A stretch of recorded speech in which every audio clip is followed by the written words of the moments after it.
اس دن کی اہمیت کا اندازہ اس بات سے لگائیں کہ اس دن کی فضیلت کو بیان کرنے کے لیے قرآن مجید فرقان حمید میں ایک پوری سورت جس کا نام ہی سورہ جمعہ ہے وہ نازل فرمائی گئی۔ جمعے کے دن کو بڑے اہتمام کے ساتھ بہت سارے نیک اعمال بجا لانے کے ساتھ منانا چاہیے۔ علماء فرماتے ہیں جمعہ کی ایک نیکی 70 نیکیوں کے برابر ہے، تو کوشش کریں کہ زیادہ سے زیادہ نیک اعمال جمعے کے دن کریں۔ حدیث پاک سناتا ہوں، میرے آقا مدینے والے مصطفیٰ صلی اللہ علیہ وسلم کا فرمان، مسلمان جب تک مجھ پر درود شریف پڑھتا رہتا ہے فرشتے اس پر رحمتیں بھیجتے رہتے ہیں۔ اب بندے کی مرضی ہے کم پڑھے یا زیادہ۔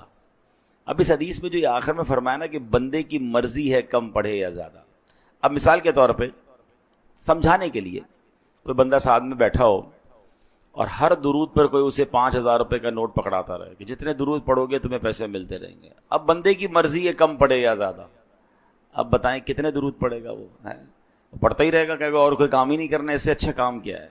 اب جب میں آیا تو میں نے دیکھا ماشاءاللہ آپ میں سے کافی لوگ آ چکے تھے، تو جب بھی آپ کو بریک ملے نا، جیسے کسی کا انتظار کر رہے ہیں یا بیٹھے ہیں، تو وہ وقت ضائع نہیں ہونا چاہیے، اس میں ذکر و درود پڑھتے رہا کریں۔ بیٹھے بیٹھے نیکیاں مل رہی ہیں، جتنا درود پڑھیں گے اتنی رحمتیں برستی رہیں گی۔ سبحان، تلاوت کر لیں، درود پڑھ لیں، ذکر کر لیں، تو اپنے وقت کا بہترین استعمال کرنا سیکھیں تو انشاءاللہ اس میں خوب برکتیں ملیں گی۔ بالخصوص جمعہ کے دن تو ایک ٹارگٹ رکھیں کہ ایٹ لیسٹ 200 بار درود پاک ضرور پڑھا کریں۔ میں حدیث کوشش کرتا ہوں کہ ہر جمعے کو ریپیٹ کروں کہ میرے آقا علیہ الصلوۃ والسلام کا فرمان جس کا مضمون ہے کہ جو جمعہ کے دن 200 مرتبہ درود پاک پڑھے اس کے 200 برس کے گناہ معاف کر دیے جاتے ہیں۔ اب یہ 200 برس تو ہم نے جینا نہیں ہے، مگر یہ مثال بھی ہوتی ہے کہ یعنی زندگی بھر میں جتنے گناہ ہیں، اچھا جہاں بھی ساری زندگی کے گناہ معاف کرنے کی بات آئے گی تو اس فضیلت کے تحت علماء لکھتے ہیں یہ صغیرہ گناہ معاف کرنے کی بات ہوتی ہے۔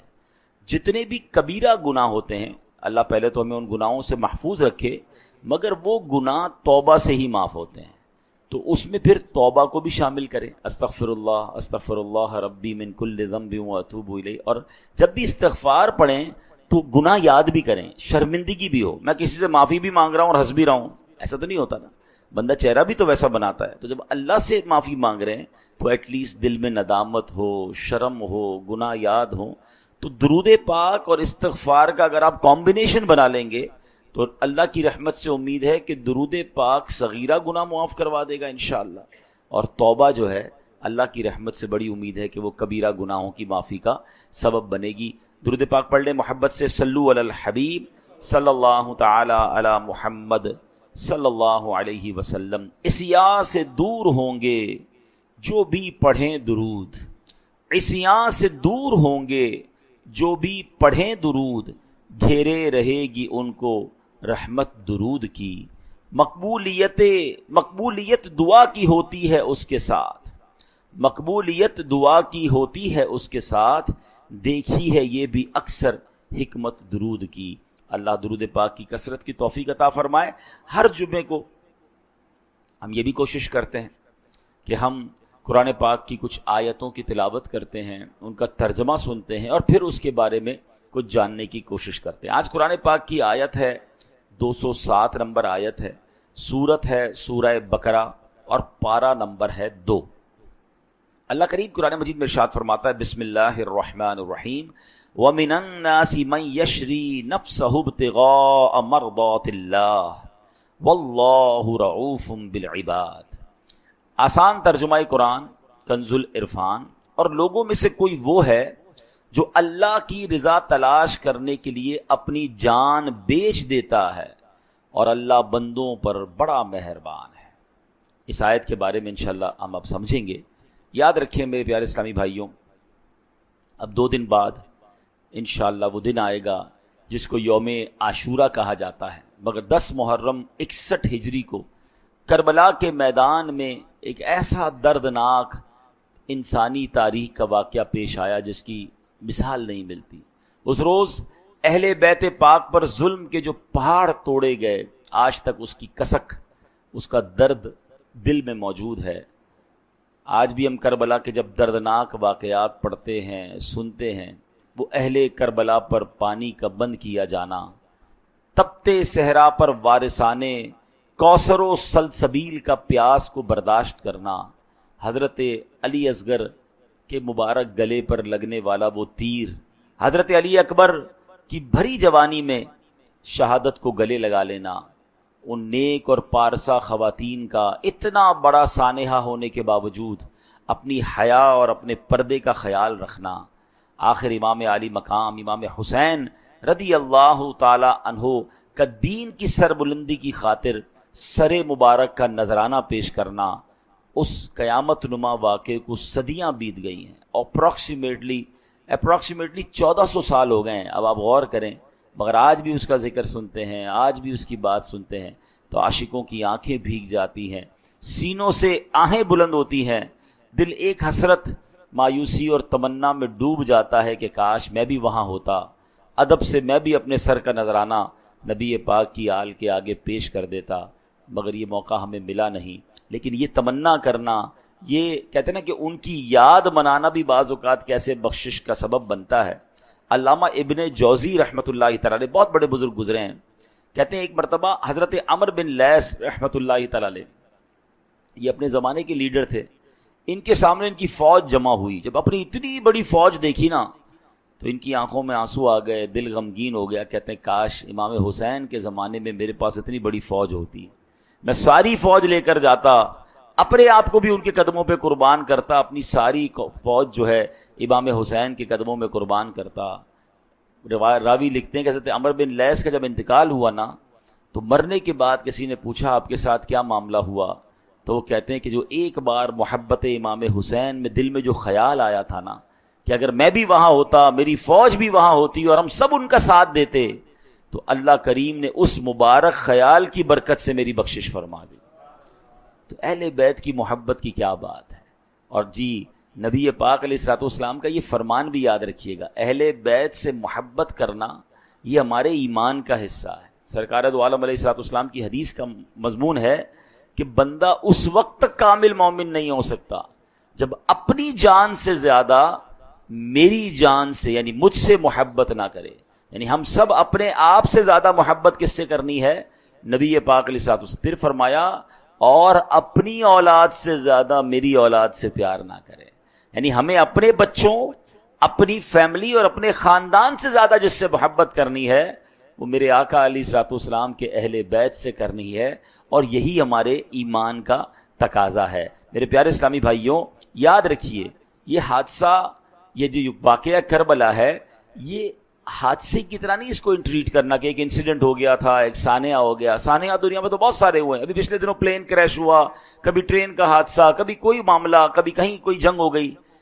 یہ صرف سانحہ نہیں ہے، اس سے اشارہ ملتا ہے کہ اس واقعے کو یاد رکھوایا گیا ہے، اور اللہ اکبر، قدرت نے اس واقعے کو دلوں میں کیسے زندہ رکھا ہے، کیونکہ یہ سبق ہے، گویا یہ ایک درس زندگی ہے جو ہر سال محرم میں ہمیں یاد دلایا جاتا ہے، بتایا جاتا ہے کہ امام الانبیاء کی اولاد پاک نے کس رنگ میں زندگی کو گزارا، ان سے سبق سیکھو اور اپنی زندگی کو ایک پراپر لائن پر لے کر آئیں۔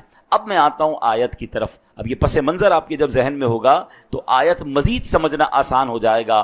اللہ کریم نے قرآن مجید میں جو ارشاد فرمایا، اب اس آیت کو میں تھوڑا سا بریک کر کے آپ کے سامنے رکھتا ہوں۔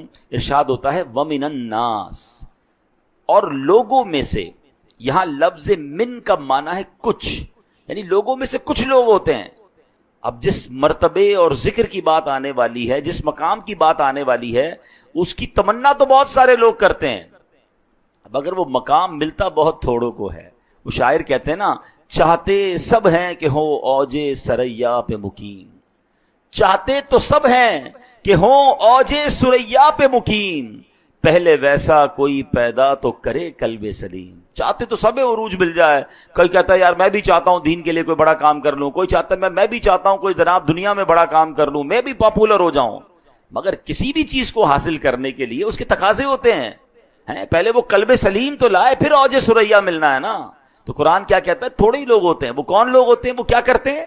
آگے قرآن میں فرمایا من یشری نفسہ، کوئی وہ ہے جو اپنی جان بیچ دیتا ہے، کچھ ہی لوگ ہوتے ہیں جو اپنی جان بیچتے ہیں. کس کو بیچتے ہیں وہ آگے بتاتا ہوں, مگر جان ہم سارے ہی بیچ رہے ہیں. جان کیا ایکچولی سانسیں ہیں نا. کوئی سانسیں فضول کام میں خرچ کر رہا ہے, کوئی سانسیں دنیا کمانے میں خرچ کر رہا ہے, کوئی اپنی سانسیں حرام کام میں خرچ کر رہا ہے, کوئی اپنی سانسیں ضائع کر رہا ہے غلط کاموں کے اندر. اور کچھ لوگ وہ ہیں جو اپنی جانیں کہاں بیچتے ہیں؟ قرآن کہتا ہے ابتغاء مرضات اللہ, اللہ کی رضا تلاش کرنے کے لیے بیچ دیتے ہیں. اللہ اکبر. یہ اپنی جانیں بیچ دیتے ہیں, مقصد کیا ہوتا ہے, اس کا ریزن کیا ہے؟ آگے قرآن کہتا ہے واللہ رؤوف بالعباد, اور اللہ بندوں پر بڑا مہربان ہے. اے میرے پیارے اسلامی بھائیوں, امام عالی مقام امام حسین رضی اللہ تعالیٰ عنہ کا ویژن کیا تھا, سوچ اور مقصد جو اس پورے واقعے کے پیچھے کام کر رہا تھا. اللہ اکبر. مولانا حسن رضا خان صاحب نے یہ پوری بات, یہ ویژن ایک شعر میں سمجھایا. وہ کہتے ہیں مصطفیٰ بائے خریدار اس کا اللہ مشتری, خوب چاندی کر رہا ہے کاروان اہل بیت. اللہ اکبر. آپ فرماتے اس کا بائر کون تھا, اس کا سیلر کون تھا, اور پروڈکٹ کیا تھی؟ وہ کہتے ہیں سیل کرنے والے, بیچنے والے ہیں جناب رسول اللہ صلی اللہ تعالی علیہ وسلم. خریدار کون ہے؟ رب خرید رہا ہے. اور بیچا کیا جا رہا ہے؟ میرے آقا نے اپنی اولاد کی جانیں رب کی بارگاہ میں پیش کی ہیں. ایسے تربیت کی امام حسین اور اپنے خاندان والوں کی کہ سب نے کربلا میں اپنی جانیں دے دی. اور پھر کیا ہوا؟ خوب چاندی کر رہا ہے کاروان اہل بیت. یہ کیسا سودا ہے جس کی جو قیمت ملنی ہے, جس میں جو انعام ملنا ہے, وہ جنت کے عظیم عظیم نعمتیں ہیں, اور وہ کاروان اہل بیت نے حاصل کر لیا. اللہ اکبر. ایک اور جگہ کیا خوبصورت بات مولانا حسن رضا خان صاحب لکھتے ہیں, کس مزے کی لذتیں ہیں آب تیغے یار میں, خاک و خون میں لوٹتے ہیں تشتگانے اہل بیت. دولت دیدار پائی پاک جانے بیچ کر, کربلا میں خوب ہی چمکی دکانیں اہل بیت. گھر لٹانا جان دینا کوئی تم سے سیکھ جائے. باتیں تو کرنا سب کو آتی ہیں. گھر لٹانا جان دینا کوئی تجھ سے سیکھ جائے, جان عالم ہو فدا اے خاندان اہل بیت. گھر بھی لٹایا, جان بھی لٹائی, اور یہ سب کس لیے؟ دین متین کی سر بلندی کے لیے. تو سبحان اللہ. اب یہ واقعہ کربلا کا جو ابتدائی مقصد تھا, جو اہم مقصد تھا, وہ کیا تھا؟ جو قرآن کی اس آیت کا جز ہے, ابتغاء مرضات اللہ, اللہ کی رضا تلاش کرنے کے لیے, اپنے رب کو راضی کرنے کے لیے. آپ کو معلوم ہے امام علی مقام کو باقاعدہ صحابہ کرام نے روکا تھا, آپ نہ جائیں. ایک تو بچپن میں مشہور تھا, مدینہ منورہ میں بہت سارے صحابہ کرام کو معلوم تھا, خود نبی پاک کو معلوم تھا, بلکہ امام حسین کو معلوم تھا کہ آپ شہید ہو جائیں گے. مگر جب مدینے سے کربلا جانے کا وقت آیا تو اس وقت بھی کئی صحابہ کرام نے روکا کہ آپ مت جائیے, کوفہ جانے کا وقت ہے. کہا کوفہ والے وفا نہیں کرتے, حضور آپ نہ جائیں. اور صحابہ کرام کو یہی خوف تھا کہ یہ کہیں وہی وقت تو نہیں کہ جس میں ان کو شہید ہونا ہے, اور اسی سفر میں یہ شہید نہ کر دیے جائیں. اللہ اکبر.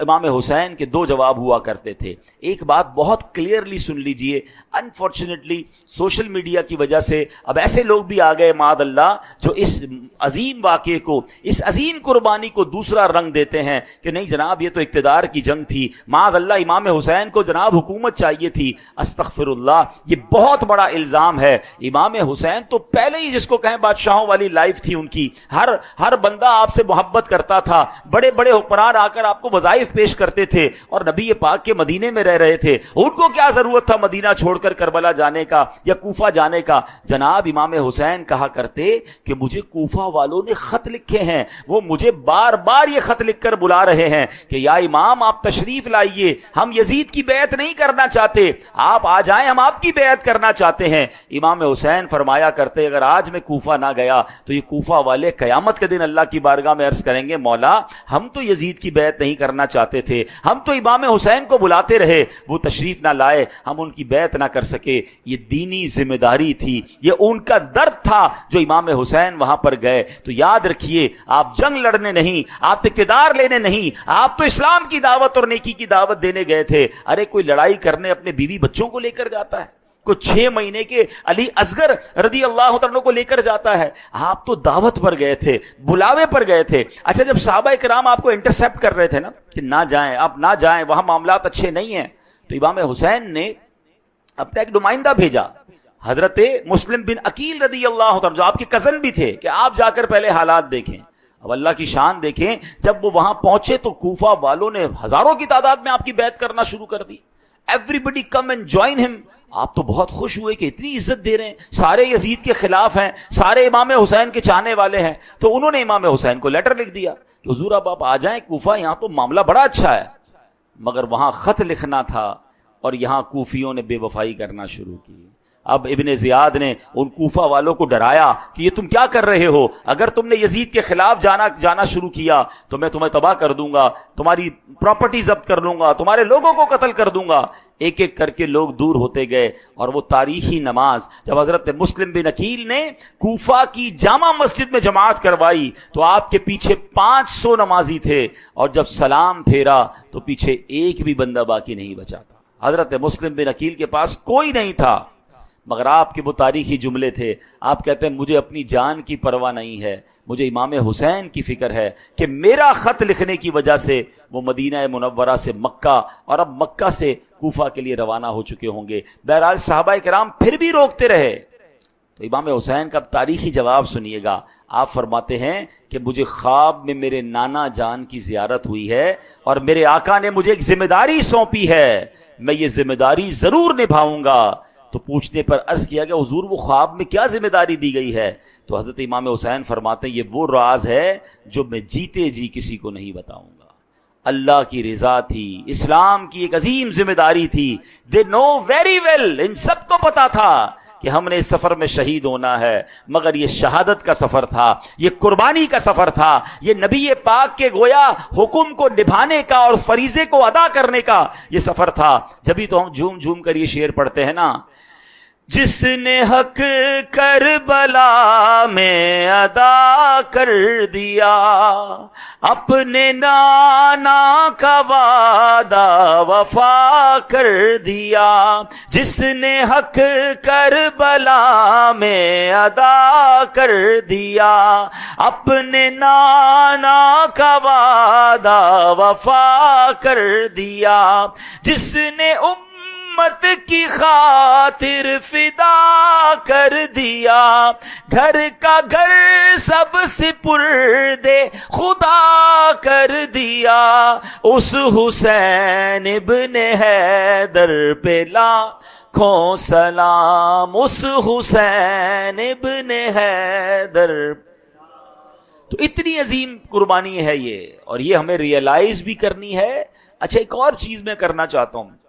ابھی بھی جمعے میں یہ نارملی بیانات میں ینگسٹر یا بڑی عمر کے لوگ آ رہے ہیں, مگر ہمارے بچے نہیں ہوتے, اور ہماری یہ ذمہ داری بنتی ہے کہ یہ جو واقعات ہیں یہ اپنے بچوں کو بھی سنائیں, ہماری آنے والی نسلوں کو بھی پتا چلے کہ یہ اسلام کتنی قربانیوں سے اور کس قدر عظیم داستانیں ہیں, تاکہ وقت پڑے تو مال قربان کرنا, وقت دینا, اللہ کرے جب دین کے لیے ضرورت پڑے تو اپنی جان قربان کرنے سے بھی ہم پیچھے نہ ہٹیں.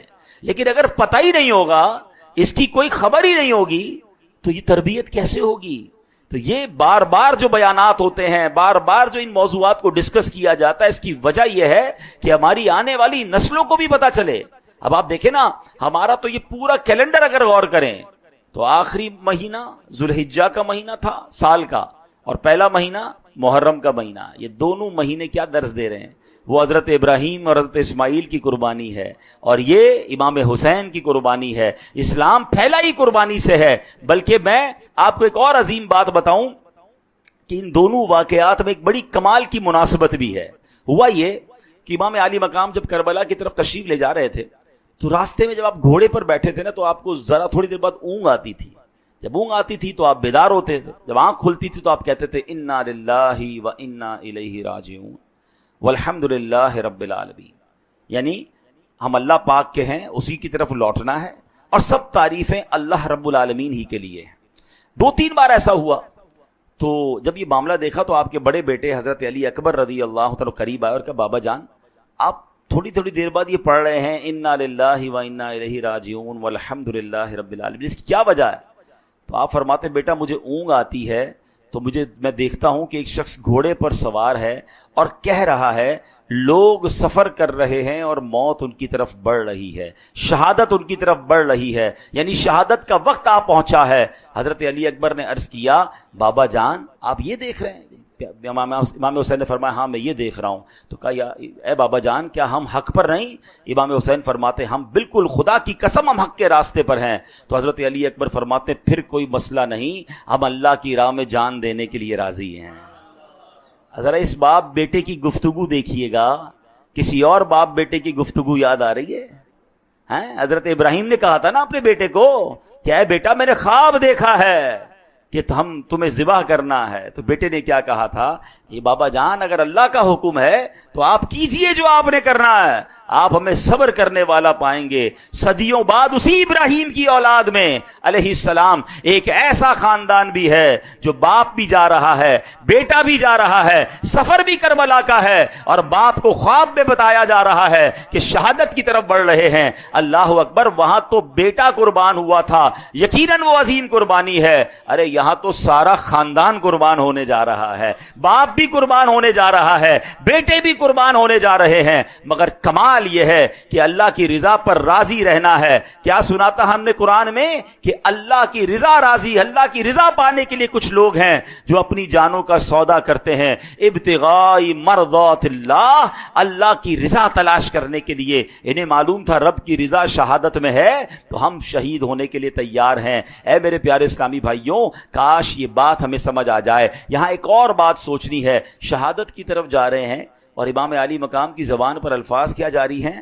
الحمدللہ رب العالمین۔ ہائے ہائے ہائے، اللہ کرے کہ یہ جذبہ مل جائے کہ مشکل آئے تو شکوہ نہ ہو، زبان پر اس حال میں بھی رب کا شکر ہو۔ وہ کہتے ہیں نا جہاں عارفین اللہ کے جو نیک بندے ہوتے ہیں نا، بڑی کمال کی بات ہے تھوڑی گہری بات، اگر آپ سمجھ جاؤ گے تو اس کا بڑا کمال کا لطف ہے۔ فرماتے ہیں عام لوگوں کا جہاں مقام صبر ہوتا ہے، اللہ والوں کا وہ مقام شکر ہوتا ہے بڑی گہری بات۔ یعنی ہم عام لوگ جہاں تکلیف میں ہوتے تو کیا کرتے ہیں؟ اول تو صبر بھی نہیں کرتے، لیکن صبر کر جائیں تو بڑی بات ہے۔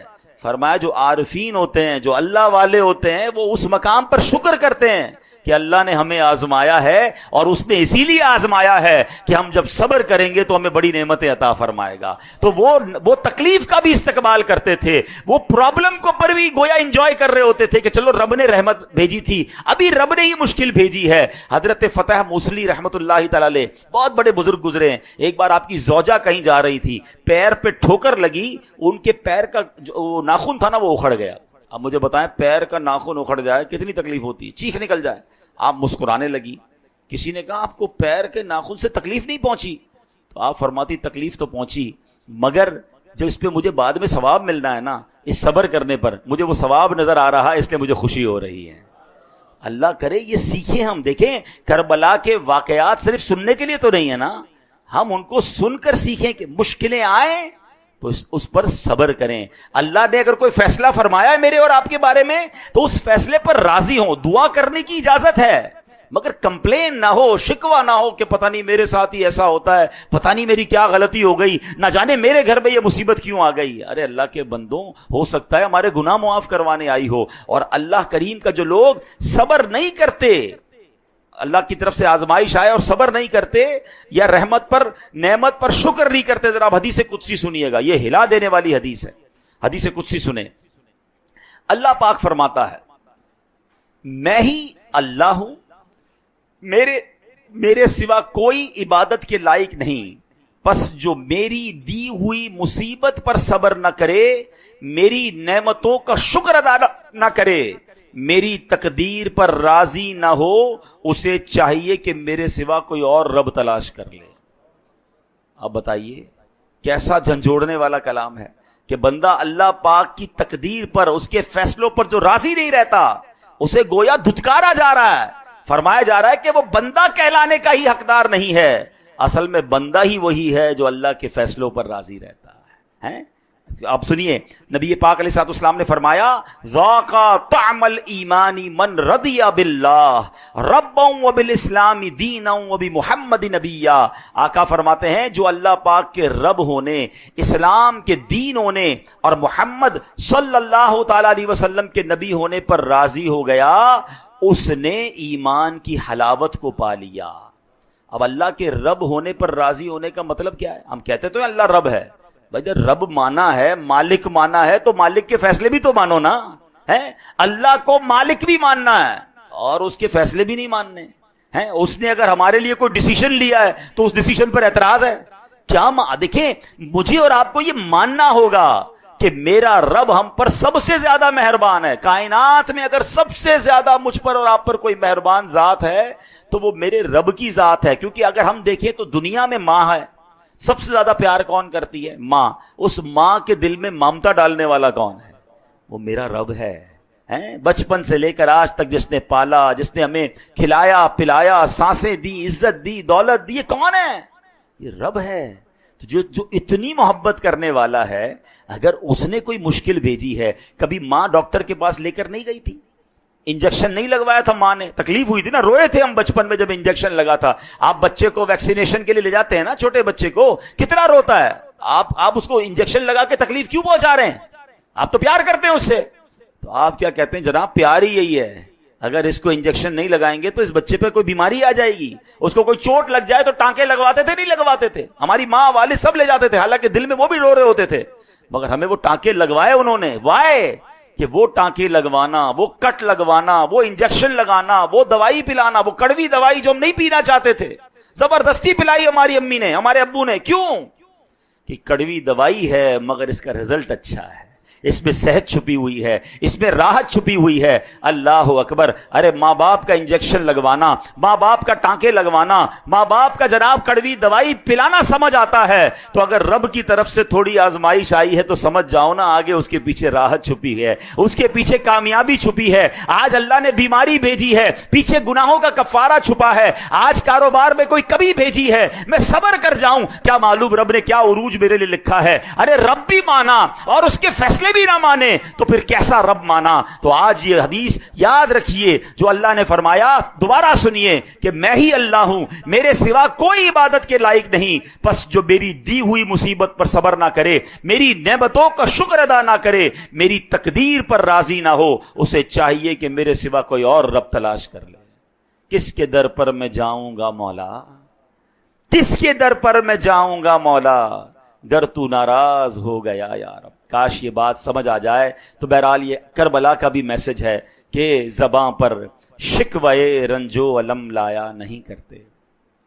زباں پر شکوے رنجو علم لایا نہیں کرتے، نبی کے نام لیوا غم سے گھبرایا نہیں کرتے. قرآن پاک کی اس آیت کا جز آج سن بھی لیں اور یاد بھی کر لیں. اللہ قرآن میں فرماتا وَرِضْوَانٌ مِّنَ اللَّهِ اکبر، وَرِضْوَانٌ مِّنَ اللَّهِ اکبر، اور اللہ کی رضا سب سے بڑی چیز ہے. زندگی کا ٹارگٹ ایک ہونا چاہیے، اللہ راضی ہو جائے. میں زندگی ایسی گزاروں کہ میرا رب مجھ سے راضی ہو جائے، ساری دنیا راضی ہو جائے. اس کے چکر میں رہتے ہیں اور اسی چکر میں اپنے رب کو ہی ناراض کر دیتے ہیں. حالانکہ قرآن کیا کہتا ہے؟ اللہ کی رضا سب سے بڑی چیز ہے. تو زندگی میں اگر یہ آپ نے فوکس کر لیا، دنیا میں بھی خیر رہے گی اور آخرت میں بھی خیر رہے گی. بہرحال یہ دن ان بزرگوں کی باتیں سننے کے ہیں، اللہ والوں کا ذکر کرنے کے ہیں. عاشورے کے دن روزہ رکھیں. عاشورے کا دن وہ ہے کہ جس میں نبی پاک نے خود بھی روزہ رکھا، روزہ رکھنے کی ترغیب بھی ارشاد فرمائی، اور اس میں یہ بھی فرمایا کہ یا تو 9 اور 10 محرم کا روزہ رکھ لیں، یا 10 محرم کے ساتھ 11 محرم کا روزہ رکھ لیں. تو کل 9 محرم ہے، جو انشاءاللہ رکھنا چاہیں کل اور اتوار 2 دن روزہ رکھیں، یا اتوار اور پیر روزہ رکھیں. عاشورے والے دن اپنے گھر والوں پر کشادگی کریں، اچھا کھانا بنائیں، نظر و نیاز بھی کریں، کچھ کشادگی کر دیں. تو فرمایا اس دن جو اپنے گھر والوں پر کشادگی کرتا ہے، اللہ پورا سال اس پر کشادگی فرما دیتا ہے، اس کے رزق میں برکت ڈال دیتا ہے. عاشورہ کے دن ہو سکے تو غسل کریں، سرما لگائیں، ناخن وغیرہ تراشنے ہوں تو تراشیں. اس دن مریضوں کی عیادت کریں، اس دن جناب خوب عبادت کریں، نوافل پڑھیں. عاشورے کی جو رات ہے، یعنی کل رات ہماری مسجد میں بڑا اسپیشل ایک پروگرام رکھا گیا ہے، 1 نائٹ اعتکاف. کل انشاءاللہ حسب معمول عشاء کی نماز کتنے بجے ہے؟ 9:10 پر. تو کوشش کریں کہ عشاء یہی با جماعت پڑھیں، اور کل انشاءاللہ عشاء کے بعد یہاں پر ایک بیان ہوگا، انشاءاللہ میری حاضری ہوگی، کربلا والوں کی باتیں ہوں گی، کربلا کے حوالے سے ہم بہت کچھ کل جانیں گے. ہو سکے تو اپنے بچوں کو، بیٹوں کو لائیں، بچیوں کو نہیں، بیٹوں کو لائیں، تاکہ اور وہ سمجھدار بیٹے ہوں، تاکہ وہ بھی سنیں کہ یہ کیا ہوا تھا اور اس کے پیچھے ہمارے لیے میسیجز کیا ہیں. پھر اس کے بعد انشاءاللہ کل پروگرام تھوڑا سا طویل ہوگا، یعنی کل رات ہم اللہ کے گھر میں گزاریں گے. یہاں پہلے اجتماع ہوگا، اس کے بعد انشاءاللہ آپ کو کھانا پیش کیا جائے گا، لنگر پیش کیا جائے گا، لنگر حسینی پیش کیا جائے گا. اس کے بعد انشاءاللہ یہاں پر شب عاشورہ کے جو نوافل ہیں وہ ادا کیے جائیں گے. پھر انشاءاللہ نعت خوانی کا سلسلہ ہوگا، اللہ نے چاہا تو مزید کچھ سیکھنے سکھانے کا ہم سلسلہ رکھیں گے. اور اس کے بعد وقت مناسب پر ذکر و دعا بھی ہوگی. بلکہ اس دوران ہم انشاءاللہ عالمی مدنی مرکز فیضان مدینہ میں ہونے والے مدنی مذاکرے اور امیر اہل سنت کی دعا میں بھی لائیو شامل ہوں گے. اور پھر وقت مناسب پر سحری کا بھی انتظام ہوگا. تو ایک رات آئیے، بہت ساری پکنکس میں رات گزاری ہوگی، آئیے ایک رات اللہ کے گھر میں. کربلا والوں نے تو یہ رات خیمے میں گزاری تھی، یہ رات کربلا کے میدان میں گزاری تھی. ہم اللہ کے گھر میں بیٹھ کر ان کی یاد منائیں گے، اعتکاف کی نیت کے ساتھ بیٹھیں گے. تو ایک رات آپ دیجیے ہمیں، اور جتنا ہو سکے اس دعوت کو عام کریں انشاءاللہ. تو اللہ نے چاہا تو کل رات عبادت میں گزاریں گے. اللہ کریم ہم سب کو یہ دن، یہ راتیں خوب عبادتیں کرنے کی توفیق عطا فرمائے، اور کربلا والوں کا فیضان ہم سب کو نصیب فرمائے. آمین بجاہ النبی الامین صلی اللہ تعالی علیہ.